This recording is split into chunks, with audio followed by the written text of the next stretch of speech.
Ever heard a story so messed up it, like, makes you question everything? Faith, family, you name it. Yeah.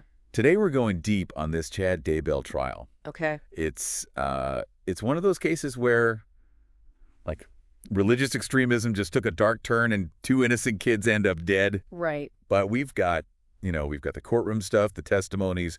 We've even got recordings no one's ever heard before. Wow. Plus, we brought in, the experts to really try to unpack this whole thing. So buckle up, because this is going to be a wild ride. This case is just so compelling, so tragic. Like, you see how regular people get sucked into these crazy beliefs. Right. It's not just a regular crime. You know, this is an ideology, a belief system that took kids' lives. Yeah, and right from the start, I mean, discovering J.J. and Tylee's remains on Chad Daybell's property, that was chilling enough.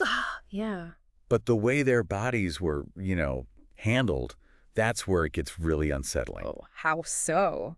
Well, J.J. was buried carefully, like pajamas, a diaper, almost like with care. Okay. But Tylee, totally different. Scattered, burned, just thrown in a melted bucket. Oh, wow. That's really strange. And I think that difference, it says a lot about what this group actually believed. Yeah, like what?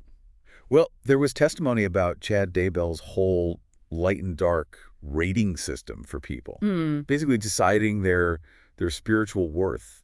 And tragically, JJ and Tylee were both labeled dark. So that might explain why they were treated so differently in death. Makes you think, doesn't it? Like, how far can these things go? It's heartbreaking. And then the medical examiner's testimony, the duct tape on JJ's face. Oh, gosh. The thought of that little boy maybe scratching at the plastic bags to breathe. It's just awful. Even the jurors were messed up, wiping away tears. You could feel it in the room, that collective gasp. You know, those little details, those really become the human cost of all this. Yeah. It's easy to forget they were real kids who suffered. Right. So to understand how we got here, we got to get into the minds of these people. Starting with Melanie Pulowski, Lori Vallow's niece. Now, Melanie was deep in this group. Rituals, doomsday stuff, the whole 9 yards. Right. But her testimony, everyone was waiting for that. Because she was on the inside. Yeah, she could explain their world. Yeah, like she'd been there. And her testimony is so important because it shows us, like, the mechanics of their belief system. She talked about Chad Daybell as this ultimate authority, the one who gave those light and dark ratings. Really? You start to see the power dynamics, how they were manipulated into believing these dangerous things. I bet she felt conflicted on that stand. Oh, totally. You could see the struggle between what she used to believe and this horrific reality. It makes you wonder how people get so caught up in these belief systems in the first place. Right. What makes them vulnerable to that kind of manipulation? Uncomfortable questions, but we gotta ask them. Absolutely. And this is where things get even darker. Okay.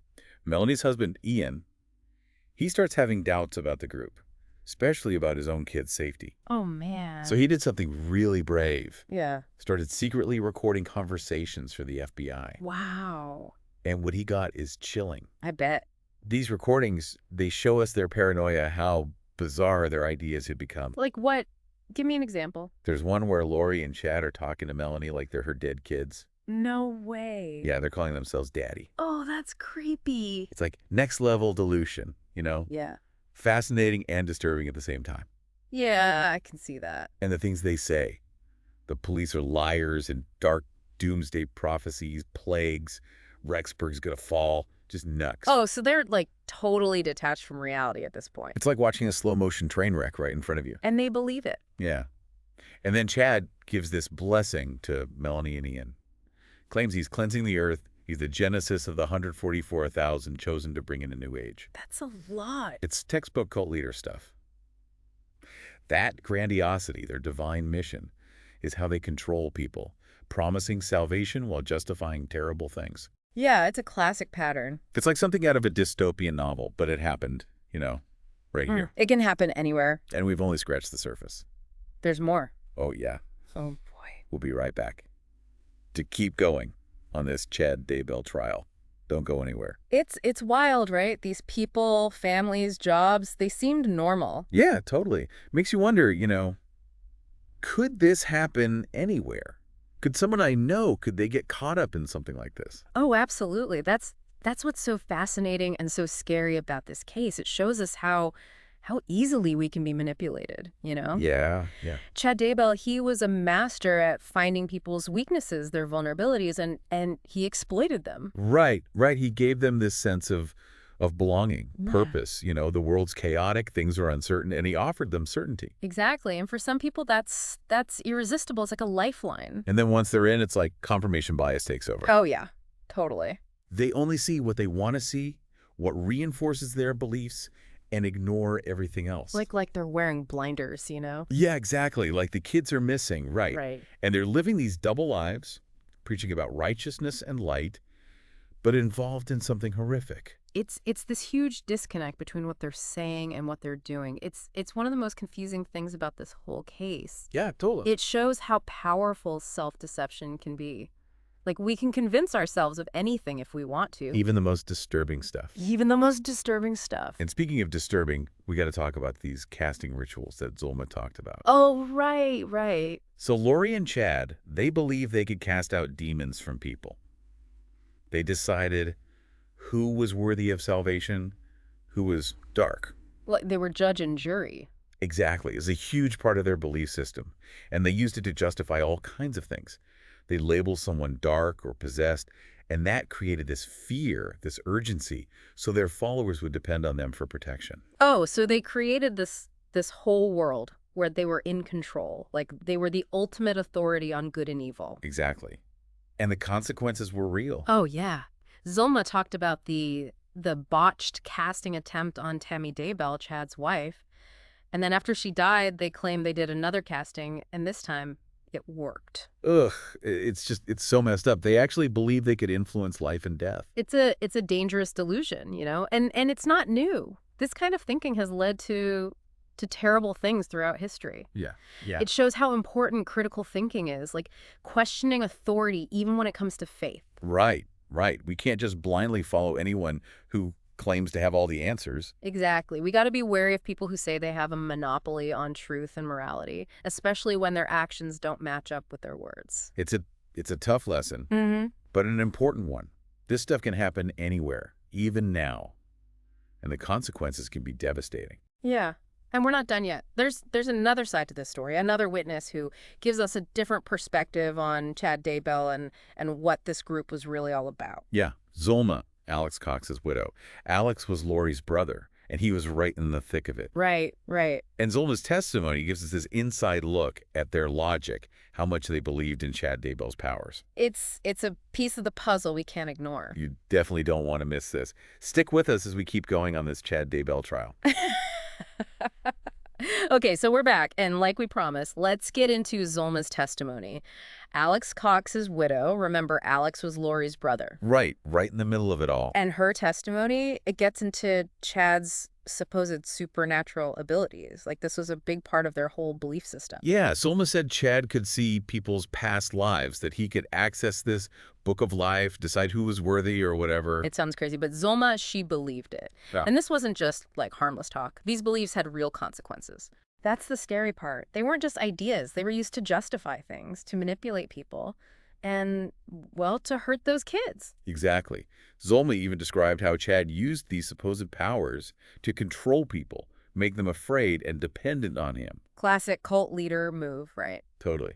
And then she talked about the casting on Tammy Daybell, Chad's wife. First it didn't work, and then after she died, they claimed they did it again, and it was successful. Like, they had the power over life and death. It's chilling. It really is. And it's not a new thing either.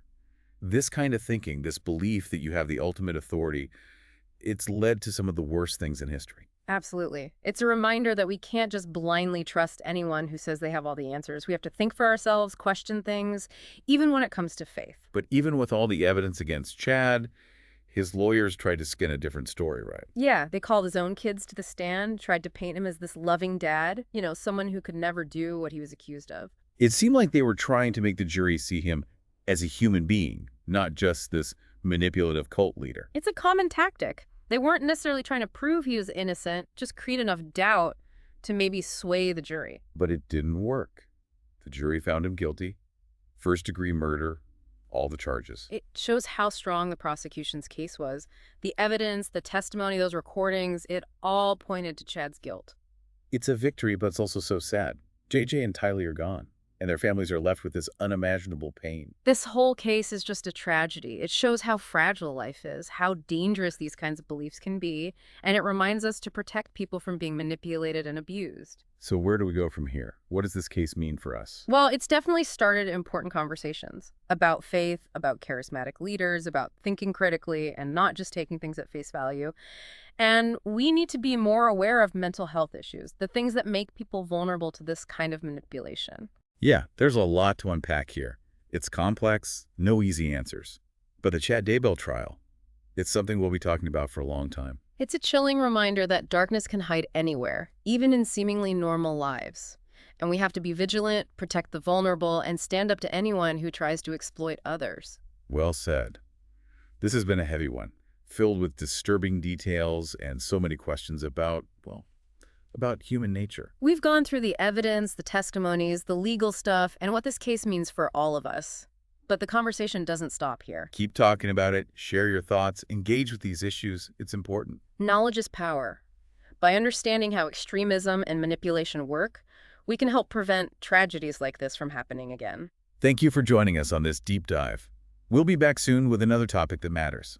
Until then, stay curious, stay informed, and stay engaged.